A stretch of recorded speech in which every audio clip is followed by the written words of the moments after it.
పితా పుత్ర పవిత్రాత్మ నామమున ఆమేన్. ప్రభు మీతో ఉండునగాక. మీ ఆత్మతో ఉండునుగాక. పునీత మత్తయి గారు రాసిన సువిశేషంలోని భాగము. ప్రభువా మీకు మహిమ కలుగునుగాక. 22వ అధ్యాయము 1వ వచనం నుండి 14వ వచనం వరకు. యేసు ప్రజలకు మరలా ఉపమాన రీతిగా ప్రసంగింప ఆరంభించాను. పరలోక రాజ్యము ఇట్లున్నది. ఒక రాజు పెండ్లికి విందును సిద్ధపరిచి ఆహ్వానింపబడిన వారిని విందుకు బయలుదేరి రండు అని చెప్పుటకు తన సేవకులను పంపాను. కానీ వారు వచ్చుటకు నిరాకరించిరి.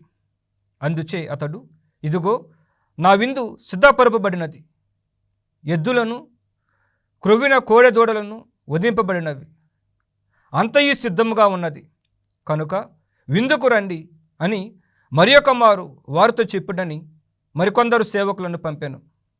కానీ పిలువబడిన వారు దానిని లక్ష్య పెట్టక తమ తమ పనులకు పోయిరి. ఒకడు తన పొలమునకు, మరి ఒకడు తన వ్యాపారమునకు వెళ్ళాను. తక్కిన వారు అతని సేవకులను పట్టుకొని కొట్టి చంపిరి. అప్పుడు ఆ ప్రభువు మండిపడి తన సైన్యమును పంపి ఆ హంతకులను హతమార్చి వారి పట్టణమును తగలబెట్టించాను. అంతటా తన సేవకులను పిలిచి, నా విందు సిద్ధముగా ఉన్నది, కానీ నేను ఆహ్వానించిన వారు దానికి యోగ్యులు కారు. ఇప్పుడు మీరు రాజమార్గములకు పోయి కనపడిన వారినందరినీ పిలుచుకుని రండు అని పంపాను. ఆ సేవకులు పురవీధులలోనికి వెళ్ళి మంచి చెడు భేదము లేక తమ కంటబడిన వారిని అందరూ తీసుకుని వచ్చిరి. కళ్యాణ మండపము ప్రజలతో నిండాను. అతిథులను చూచుటకు రాజు లోనికి వెళ్ళి వివాహ వస్త్రము లేని వానిని ఒకరిని చూచి, మిత్రమా, వివాహ వస్త్రము లేక నీవిచ్చటికి ఎట్లు వచ్చితివి అని అతనిని ప్రశ్నించాను. అందుకు అతడు మౌనము వహించి ఉండెను. అప్పుడు ఆ రాజు తన సేవకులతో, ఇతనిని కాలు చేతులు కట్టి వెలుపలనున్న చీకట్లోనికి త్రోసివేయుడు. అతడు జనులు విలపించుచు పండ్లు కొరుకుకొందురు అనెను. పిలువబడిన వారు అనేకులు, కానీ ఎన్నుకొనబడిన వారు కొందరే. ఇది క్రీస్తు ప్రభుని సువిశేషము.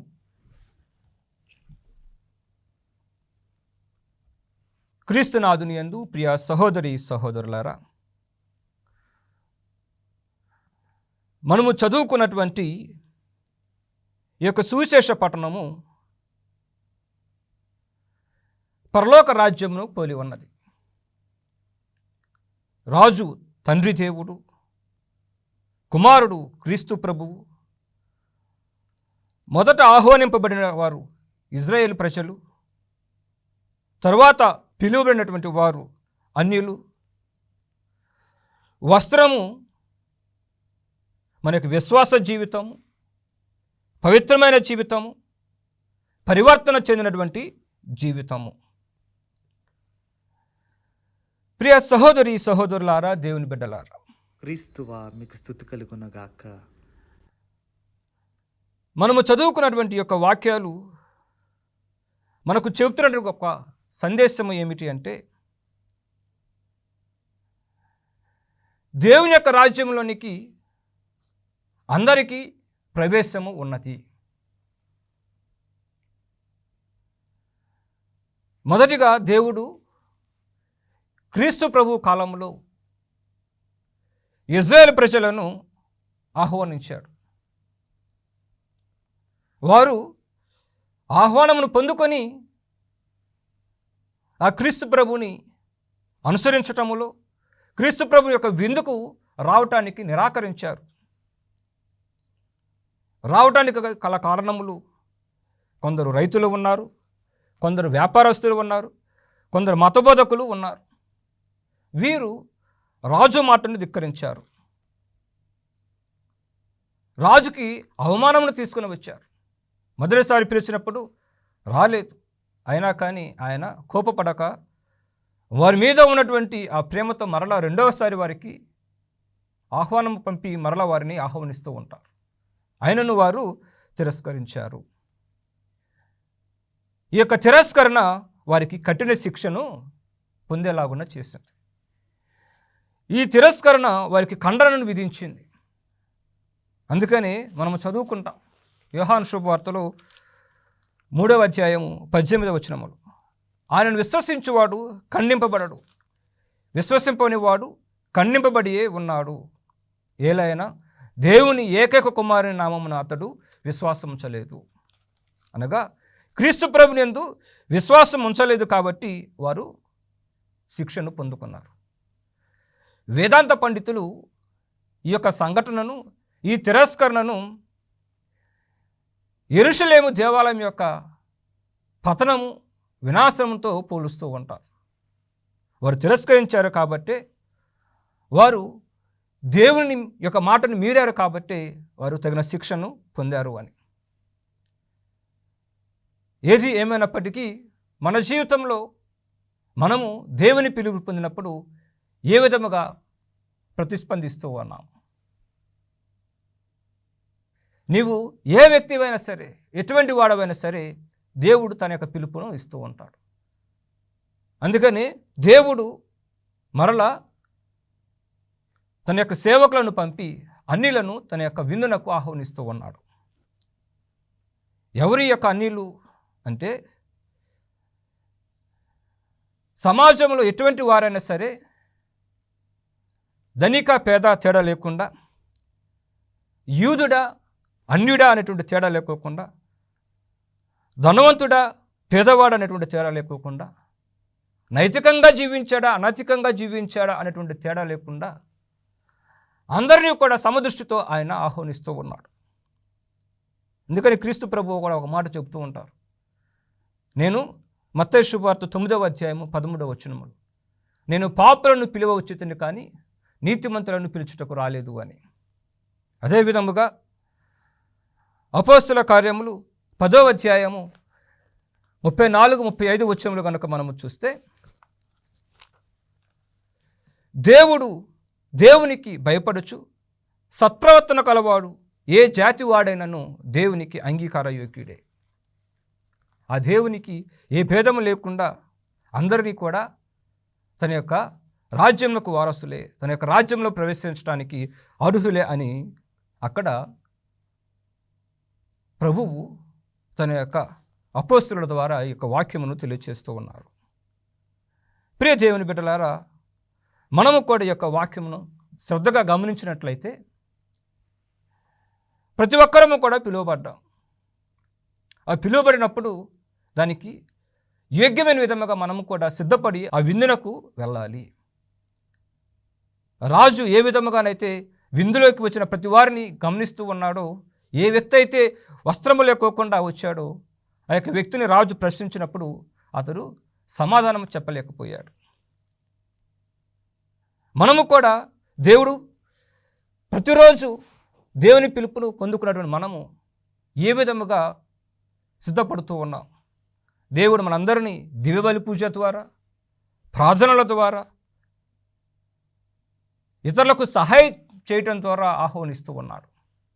అవి మన జీవితంలో మనము నెరవేర్చినప్పుడు, తగిన విధముగా జీవించినప్పుడు దేవునికి మనము పేరును తీసుకుని వచ్చిన వాళ్ళము అవుతూ ఉంటాం.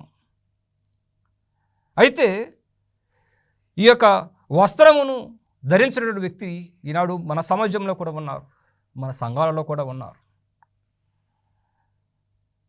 ఒక మాటలో చెప్పాలంటే పేరుకే క్రైస్తవులు, నేమ్సే క్రిస్టియన్స్. ఎవరు వీళ్ళు? బప్తిస్మం తీసుకుంటారు కానీ క్రీస్తు ప్రభుని పోలి జీవించారు. ఈ ప్రాపంచిక వస్తువులపై మనసులను నింపుకొని జీవిస్తూ ఉంటారు. దేవునికి సమయమును కేటాయించారు. అటువంటి వారు మన మధ్య కూడా జీవిస్తూ ఉంటారు. అయితే మనము ఈ యొక్క సువిశేష పట్టణం ద్వారా కొన్ని ప్రశ్నలు వేసుకోవాలి. నేను దేవుని పిలుపునకు ఉదారంగా స్పందిస్తూ ఉన్నాను. నా జీవితము సువిశేష విలువలను పోలి ఉన్నదా? క్రీస్తుని అనుసరించుటకు నేను ఏ వస్త్రమును ధరించాలి అనేటువంటి ప్రశ్నలు మనం వేసుకోవాలి. మనం ఈ పిలుపును పొందుకున్నప్పుడు తగిన విధముగా మనము స్పందించి ఆ పరలోక రాజ్యంలో ప్రవేశించడానికి, ఆ దేవుని పోలిని జీవించడానికి మనము కృషి చేయాలి. అదే విధముగా దేవుడు మన మీద ఉన్న ప్రేమతో మన రక్షణార్థమై క్రీస్తు ప్రభుని పంపించాడు. ఆ క్రీస్తు ప్రభుని పోలి మనము జీవించాలి. ఆ క్రీస్తు ప్రభు యొక్క వాక్కు మన జీవితంలో మలచాలి. ఆ క్రీస్తు ప్రభుని యొక్క వాక్కు మనకు మూలాధారముగా ఉండాలి. అదే విధముగా ఆయన అనుసరించడానికి ఏ వస్త్రమును మనం ధరించాలి అంటే పవిత్రత అనేటువంటి వస్త్రమును, విశ్వాసం అనేటువంటి వస్త్రమును, త్యాగం అనేటువంటి వస్త్రమును, పరివర్తన అనేటువంటి వస్త్రమును మనము ధరించాలి. నీతివంతమైన జీవితం అనే వస్త్రమును మనము ధరించాలి. అప్పుడు మనమందరము కూడా ఇదిగో ఆ పరలోక రాజ్య విందులో భాగస్థలము కాగలము. ఈనాడు మనము పునీత బెర్నార్డ్ గారిని స్మరించుకుంటూ ఉన్నాం. ఆయన దేవుని పిలుపును పొందుకునే గొప్ప వ్యక్తి. ఈయన ఒక గొప్ప మఠాధిపతి, సన్యాసి, ఆధ్యాత్మిక గురువు. చాలామంది పోపు గారులకు, బిషప్ గారులకు, గురువులకు ఈయన ఆధ్యాత్మిక గురువు. అదేవిధముగా తిరుసభకు వేద పండితుడు. ఈయన తన జీవితంలో చేసాడు గొప్ప త్యాగము ఏమిటి అంటే తన జీవితమును ప్రార్థనకు, ధ్యానమునకు ఎక్కువ సమయము కేటాయించాడు. మన జీవితమునకు ఈ ప్రార్థనే పునాది కావాలి, వినయము పవిత్రతకు మార్గం అని తెలియచేస్తాడు గొప్ప పునీతుడు. అదేవిధముగా మరియ తల్లి మీద ఉన్నటువంటి విశేషమైన భక్తితో దేవమాత శరణు గురు జపమును రచించినటువంటి వారు. ఈయన తెలియచేస్తూ ప్రేమకు కొలమానము లేదు, కొలమానం లేకోకుండా ప్రేమించటమే నిజమైనటువంటి ప్రేమ. దేవుడు మనందరి నుండి కోరుకునేది అదే. అటువంటి గొప్ప విశ్వాసమును, నమ్మకమును, ప్రేమను, వినయమును దేవుడు మనకు దయచేయాలని ప్రార్థన చేసుకుందాం. మమ్మలను సదా కాచి కాపాడుతున్నటువంటి తండ్రి, మేమందరము కూడా పరలోక రాజ్యంలో ప్రవేశించాలన్నది నీ కోరిక. నీ యొక్క అనుభూతిని పొందుకోవాలన్నదే, నీ యొక్క రాజ్యంలో ప్రవేశించాలన్నదే మా అందరి నుండి మీరు ఆశిస్తూ ఉన్నారు. ప్రభువా, మేము మీ పిలుపును పొందుకొని తగిన విధముగా స్పందించేలాగున మమ్మల్ని నడిపించండి. ఇహలోక వ్యామోహములకు మేము లోను కాకుండా ఎల్లప్పుడూ కూడా సన్మార్గము నడుస్తూ పునీత బెర్నార్డ్ గారి వల్లే ప్రార్థన, ధ్యానము,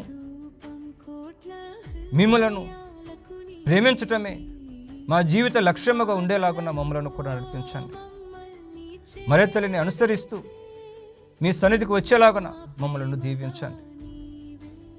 పాపమునకు, చెడుకు దూరముగా ఉండి మిమ్మల్ని అంటి పెట్టుకొని మా జీవితం ద్వారా మేము ఇతరులకు తెలియచేసేలాగున మమ్మలను దీవించమని మా ప్రభువైన క్రీస్తు ద్వారా అడిగి వేడుకొనుచూ ఉన్నాము. ఆమెన్. ప్రభు మీతో ఉండునుగాక. మీ ఆత్మతో ఉండునుగాక. సర్వశక్తి గల సర్వేశ్వరుడు, పిత, పుత్ర, పవిత్ర ఆత్మ మిమ్మందరినీ దీవించి కాచి కాపాడునుగాక. ఆమెన్.